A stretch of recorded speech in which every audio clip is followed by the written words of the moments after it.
Bienvenido a Café Espacial, con la conducción del Dr. Fermín Romero Vázquez.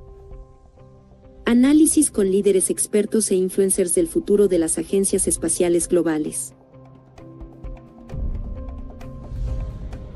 Exploración espacial y potencial expansión de la raza humana en el universo. Opinión en los ámbitos más prometedores del sector espacial por parte de sus protagonistas en gobierno, industria y servicios. Academias y ONG. Beneficios de la ciencia y tecnología espacial para toda la sociedad. Desde tierra firme es momento de un café. Café Espacial.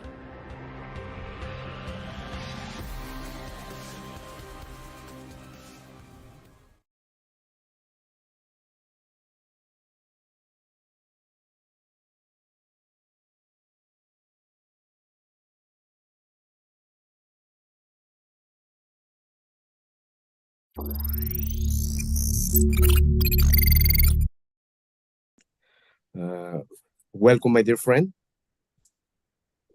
Pleased to be here, Fermín. Thank you so much. Well, first of all, thank you very much for being with us, even though it is 1 a.m. for you. Thank you so much. Yes, it is indeed. No problems. Well, okay. I'm going to introduce Dr. Mazlan Othman. She's Professor Emerita Tansri. Is a Malaysian astrophysicist whose work has pioneered Malaysians' participation in space exploration. She was her country's first astrophysicist and helped to create a curriculum in astrophysics at the National University, as well as to build public awareness and understanding of astronomy and space issues.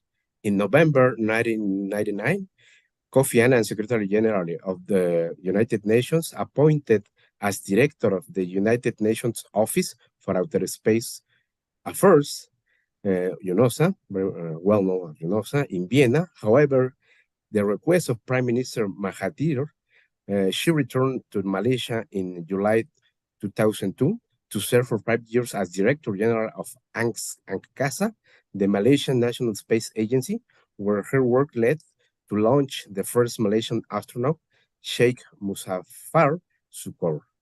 Mazlan was reappointed as UNOOSA director in 2007 by Secretary General Ban Ki-moon and left anCI to return to the post at UNOOSA.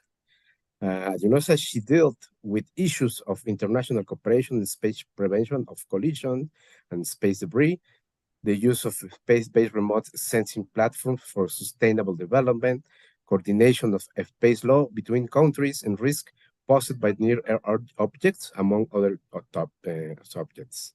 After retiring from the United Nations, Othman served as advisory committee on boards involving science and space, as visiting professor, and became a senior fellow of the Academy of Science in Malaysia.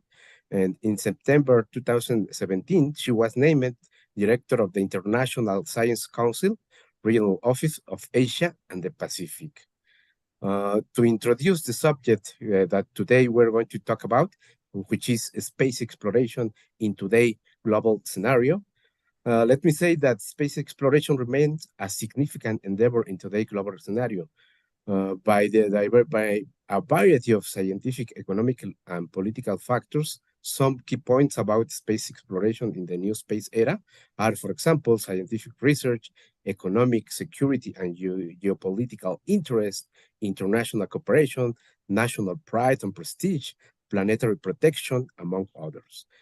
Space exploration remains as important and dynamic field with a wide range of scientific, economic, and geopolitical implications.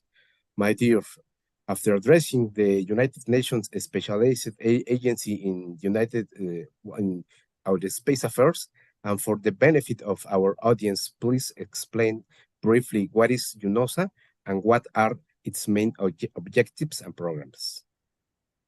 The United Nations Office for Outer Space Affairs is not very well known. When I first started the job and told people that I was working for the Office for Outer Space Affairs, everyone's very surprised. Yeah. But, you know, what people don't realize is that it's one of the oldest offices in the United Nations.